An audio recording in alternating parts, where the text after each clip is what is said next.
আসসালামু আলাইকুম। আমার এই শেডের নতুন অতিথি এগুলা, যদি কারো প্রয়োজন হয় বলতে পারেন, যোগাযোগ করতে পারেন আমার সাথে।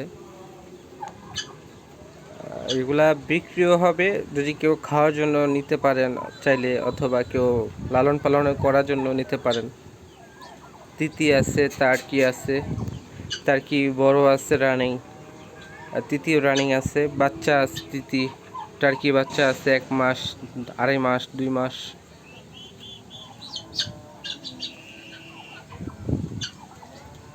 মেল ফিমেল সব দুটোটাই দেওয়া যাবে।